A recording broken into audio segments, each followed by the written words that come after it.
Ready for a weekly shop update? Yes, sir. All right. Got another Trail Gear Fab housing in.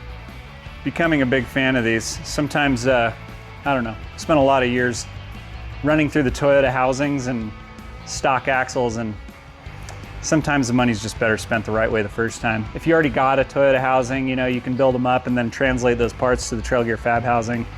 But man, this is a great end goal for your rig. This is going on a first gen 4Runner. We're gonna build a long travel rear end for it. It's a standard V6 8-inch that's going in it. Obviously putting a locker and gear in it at the same time, but these things are cut to width, so we're gonna match the Total Chaos front end that's already on the truck, so that's a beautiful thing to do. A lot of factory axles, you go through the ringer of like, oh, is it the right width? You can make this any width you want. Cut to length chromoly rear axle shafts. Got an 8.75 out of a newer Tacoma, E-Locker 8.75. Got some cool stuff coming with that platform or that third member. Stay tuned for that. Got a classic diamond housing sitting there. That's mine, bought that years ago. If you want to buy that, let me know. Sales pitch. Yeah, exactly. Rugged Jeep's back. So this thing, we had a goal to have it ready for EJS. It made it, got some cool photos. Unfortunately, the mystery transmission that was in it was a TH350. Super common trans to put in these old Jeeps because they're really short. They're real compact. Problem with the flat fender Jeeps, such a short wheelbase. If you get a long drivetrain, you know, with transfer case on the end of it, the rear drive shaft ends up being like this long. And TH350 is a good upgrade trans if you're into the automatic thing. Some people are, some people aren't.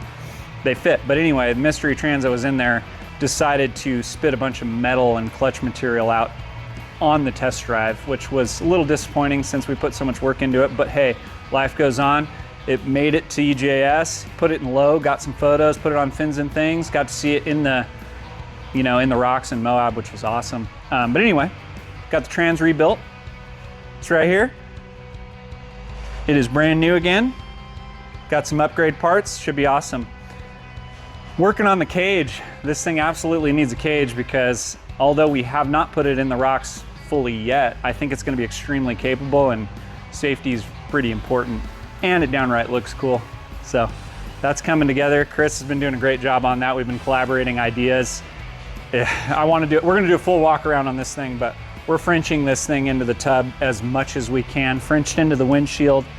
It's coming out killer. Extremely proud of this thing. Yeah, stay tuned for a full walk around, but we'll walk around it right now quickly so you can see a little bit of the engine bay, and then look out for a very in-depth video on this thing because very proud of this Jeep. Love the way it came out. Recognize this old truck. This is where the whole name came from for the shop. Everyone asked me, how'd you come up with Red or Dead? This truck I got, it's 88 4Runner, got it, man, 12 to 15 years ago, I don't even know. Called it Old Red forever. My wife Jackie and I, this is Red. Changed the Instagram name to Red or Dead 88 because the 88 4Runner, and the name stuck. People becoming like, started to know us by the name, so named the shop after the truck essentially. It's here because I did a 3RZ swap years ago because the old 22RE just kept dying, and I decided I'm done wasting money on 22REs, and the 3RZ swap was less common back then. It was even more less common in an IFS truck, but I found a 3RZ for 400 bucks back then, and it had 360 odd thousand miles from a third gen 4Runner that was on its way to the scrap yard. Got the motor for 400 bucks, and I was like, let's just slam that in there, prove the swap, get it running. And man, I put at least 100,000 miles on it, and mostly dirt miles on it. I just can't kill the thing, but it is dying. It's dying a slow death. So it's back in the shop right now. We got a donor motor. This one has a lot less miles at 200,000. So we did the right thing. We got the LC Engineering balance shaft delete kit that gets rid of a ton of rotating assembly. It just makes it simple again, brings it just back down to a timing chain. You don't have all these other timing chains and stuff, spinning balancing shafts and all these other fail points. You gotta get rid of all that stuff. It doesn't really, it's not an advantage. It's only a disadvantage in my opinion. These bearings fail. It takes out your block on the balance shaft they have a bearing in there, and if they fail, that balance shaft shakes around in there and it destroys the block. So if it's got around 200,000 miles and it hasn't failed yet, I recommend going to LC Engineering and grabbing their balance shaft delete kit.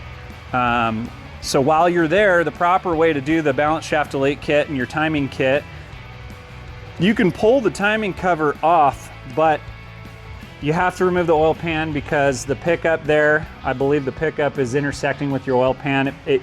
You're gonna do an oil pan reseal when you do the job, and it also seals to your head gasket. So proper way to do it, I've done it personally in my garage years ago. You can get away with just doing it without removing the head, but proper way to do it, remove the head, do a head gasket while you're there. It's really not that hard of a job.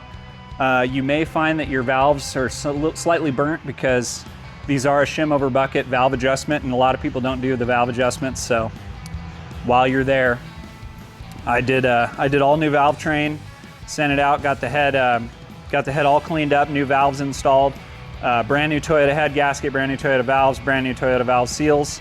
You're gonna spend a little bit of money, but you're gonna get a clean, solid engine to put in there and not have to touch it for years. So that's what we recommend at least, and that's what this truck's getting. And then once that's in there and this thing's, you know, running good again, we're gonna do a full walk around because I got a lot of years of learning on this truck, and I'm sure you guys are curious what's going on in there. There's pretty much every classic Toyota mod you can do, R150 trans, dual cases, all the cool stuff. We'll do a full walk around on that thing.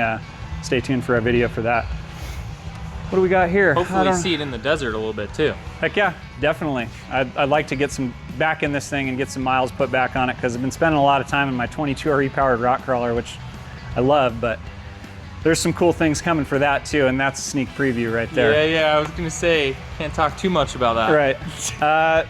That truck, full solid axle swap, belongs to Graham from Go Fast Campers. The owner of Go Fast Campers had us do a full solid axle conversion. That's an 87 factory turbo extra cab. Does it get cooler than that? It can, but from the factory, it's about as cool as it gets. Dude, we gotta pop the hood on that thing. That is such a cool engine bay to see. It's a little dirty right now, but this is a very clean truck. Little dirty. And he's putting some cool military tires on it, and that's gonna be cool. Right now it's clearance for the almost 37-inch military tires, but we need to get the wheels for it. Factory turbo truck. Don't see them too often. She runs good too. Got the full Red or Dead recipe, our standard leaf spring conversion, high steer, the Red or Dead frame plates with steering relocation. Yeah, the only thing it's lacking right now is the tires that are gonna be on it, and she's ready to go to Graham. Sick. I'd say that's it for now. We got a lot of cool projects on the schedule. We got an AEV Brute that we're doing full RPM suspension links on. We got another long travel first gen 4Runner, not the rear axle one. We got another one out there that's already got a rough stuff rear axle that we did, full rear suspension. We're doing the hidden winch mount. I'd like to make that thing available as well with the big list of things that we got going on. But yeah, you could tuck in 10,000 pound winch. It's got an 8K on it right now, but you can tuck a 10,000 pound winch under your stock bumper on an IFS 4Runner 86 to 95 truck, all the IFS trucks of that era. So I'd like to offer that someday, but we're gonna build one custom for a customer. He wants it bad enough, so we're gonna do it. See you guys next week.